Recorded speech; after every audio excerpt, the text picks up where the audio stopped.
Shalom, shalom, shalom. Selamat pagi masyarakat iman yang dikasih oleh Tuhan. Kita, kalau ada yang nanya sama kita pagi ini, kira-kira apa yang akan kita lakukan? Maka sebagai anak Tuhan, kita jawabnya bukan hanya saya mau beraktivitas, tidak. Tapi saya memberitakan kabar baik. Saya mau menjadi kabar baik, mau membawa pengaruh baik bagi orang-orang di sekitar kita. Mari bersama-sama kita pujikan Kidung Jemaat 432 bait pertama dan yang kedua, jika padaku ditanyakan. Kidung Jemaat 432 bait pertama dan yang kedua, jika padaku ditanyakan.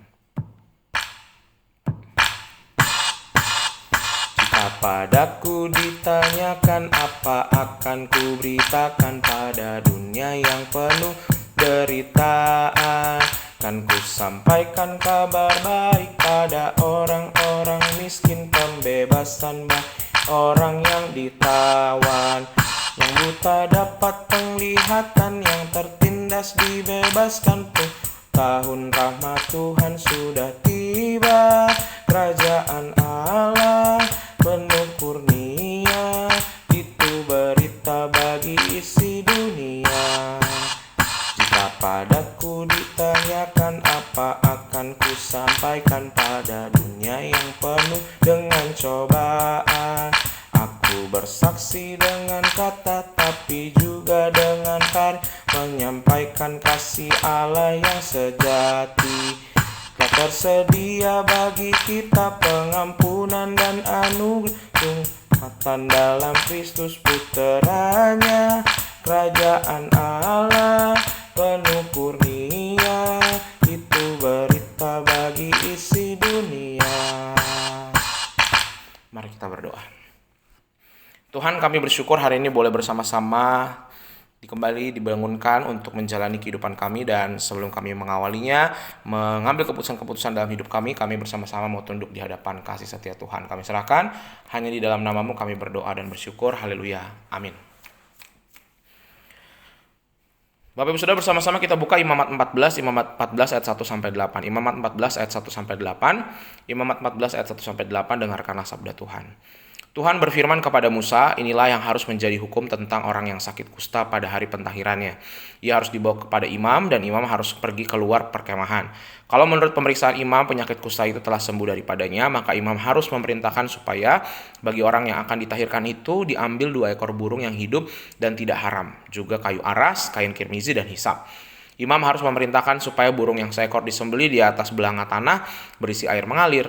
Tetapi burung yang masih hidup haruslah diambilnya bersama-sama dengan kayu aras, kain kirmizi, dan hisop, lalu bersama-sama dengan burung itu. Semuanya harus dicelupkan ke dalam darah burung yang sudah disembelih di atas air mengalir itu.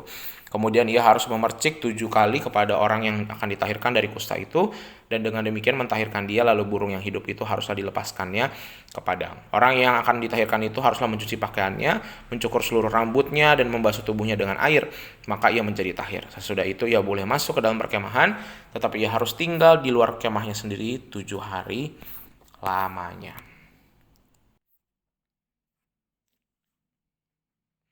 Bapak Ibu, kalau kita lagi sakit ya, salah satu hal yang mungkin paling mengubah seseorang adalah penyakit itu seringkali ketika kita di tengah-tengah rasa sakitnya, kita bisa jadi pribadi yang berbeda dari biasanya. Kalau kita sabar, bisa jadi nggak sabar.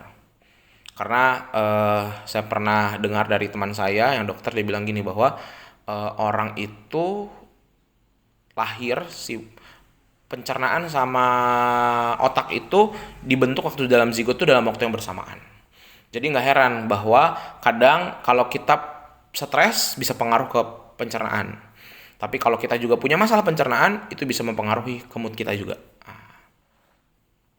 Sehingga ketika kita lagi sakit, pasti itu akan berpengaruh sama pikiran kita, cara kita bertindak. Kita jadi pribadi yang berbeda.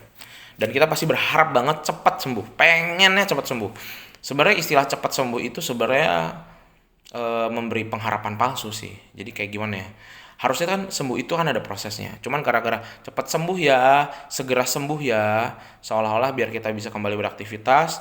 Apalagi kalau kita adalah orang yang diandalkan sama orang lain, jadi berharap nggak ada waktu buat sembuh tuh nggak ada. Jadi kalau bisa langsung gitu. Padahal butuh proses. Karena untuk sembuh itu butuh proses. Dalam bacaan kita juga, bahkan ketika orang yang sudah kena kusta sembuh, menuju proses untuk bisa berbaur lagi dengan masyarakat. Kalau kita kemarin udah bahas soal social distancing, bahkan sebelum pandemi COVID, zaman dulu udah ada. Dan itu butuh masa transisi. Dan memang Tuhan hebat ya, belum ada ilmu medis saja Tuhan udah tahu bahwa tentang bagaimana penyakit menular, bagaimana harus social distancing, bagaimana menjaga begitu ya. Dan tata caranya tuh ribet banget. Tapi di tengah-tengah ribetnya tata cara untuk pentahiran orang yang kena kusta, ini menunjukkan bahwa masyarakat ini harus belajar yang tadi namanya berproses. Sakit itu butuh proses, nggak bisa yang instan-instan tuh nggak bisa.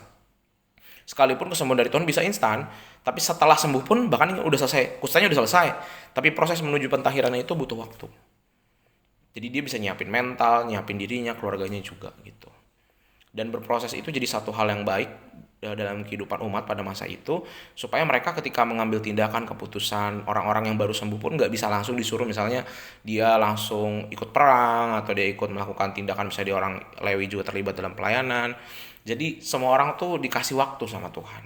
Tuhan kita adalah Tuhan yang tidak terburu-buru, Tuhan yang berproses. Penciptaan aja ada waktu istirahat, padahal Tuhan gak butuh istirahat. Tuhan adalah sosok yang serba maha, tapi dia memberikan jeda itu kepada manusia untuk menghargai dan memaknainya. Sehingga begitu juga ketika kita dalam sakit penyakit itu butuh waktu untuk menyucikan, bukan karena sakit jadi berdosa, bukan itu aja, tapi bahwa dalam sakit itu kita berproses, nggak bisa cepet-cepet. Nah, Bapak Saudara, kalau di minggu-minggu ini bagaimana? Mungkin ada di antara kita yang sedang sakit atau sedang keluarga kita menjaga orang sakit. Apakah kita pengen buru-buru sembuh hanya karena supaya bisa beraktivitas, atau kita tidak mau berproses dengan rasa sakit itu? Penyakit itu kan menunjukkan aslinya seseorang. Orang yang mungkin baik ketika sakit bisa jadi orang yang gampang marah, gampang baper, orang yang kelihatannya tenang-tenang tapi ketika sakit jadi cerewet. Jadi penyakit itu akan menunjukkan sisi aslinya seseorang. Nah, semoga hari ini kalau ada di antara kita yang sedang sakit atau mendampingi orang sakit, kita mau bersama-sama berproses. Sembuh pasti kita pengen, tapi jangan pernah paksa Tuhan, jangan pernah paksa keadaan untuk sembuh itu instan, jangan. Sembuh itu butuh sembuh tubuh, tapi juga jiwa dan hatinya juga harus sembuh. Harus berdamai dengan keadaan dan memaklumi kehidupan. Semoga ke depan kita makin ahli berselancar di tengah-tengah rasa sakit dan memahami bahwa penyakit itu adalah bagian dari kehidupan manusia agar kita berserah kepada Tuhan Sang Sumber kesembuhan. Amin. Mari kita berdoa.